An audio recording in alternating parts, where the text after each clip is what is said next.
አይመስለኝም። በነገራችን ላይ ስልጣን ማይወድ ይመስላል እንጂ ታዬ በጣም ስልጣን ይወደው በነገራችን እስከማውቀው በኔ ግምገማ እስከተረዳው ድረስ ማለት ነው።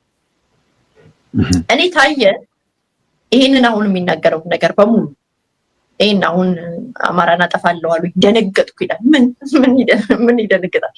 ይሄ እኮ የታየ ህልም ነበር እኮ። መቼ ነው ለብሔሮች ለአማራ ምናምን ተቆርቋሪ ሆኖ ደነገጥኩ የሚለው? ታዬ ደንግጦ ማለት በጣም ደነገጥኩኝ። እኔ ግን ይሄንን ጠቅላይ ሚኒስትሩ ሁለት መስመር የስንብት ደብዳቤ ከመጻፋቸው በፊት ቢለቅ ኖሮ ክብር ይኖረኝ። ልክ ደብዳቤው ሲደርሰው መሳደብ መራገም ከሚጀምር እንደዚህ አይነት እሱ እንደሚለው በዚህ ደረጃ የተበላሸ ድርጅት ከሆነ በዚህ ደረጃ በጣም የበሰበሰ ድርጅት ከሆነ ምን ይሰራል እዛ ውስጥ?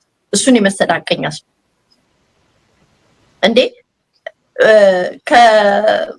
ከህወሓትና ከኢህአዴግ ውስጥ እኮ ወጥተው በቃ አንፈልግም ይሄ ከኛ ጋር የሚሄድ ድርጅት አይደለም ብለው እኮ የወጡ ሰዎች እና ያጋለጡ ሰዎች አሉ። እነ ኤርሚያስ እኮ ከስልጣን ሲባረሩ እኮ አይደለም መጽሐፍ የጻፉት። በቃ ከዚህ ስርዓት ጋር እንሰራም ብለው ወጡ። ምን ይሰራል እሱ? ይሄን ያክል የተበለሻሸ፣ ይሄን ያክል የማያምንበት፣ ይሄን ያክል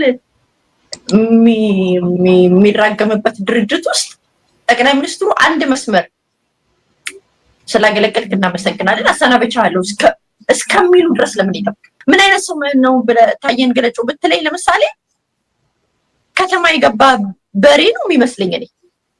እኔ አሁን ለገና ለፋሲካ ከቤት አልወጣም።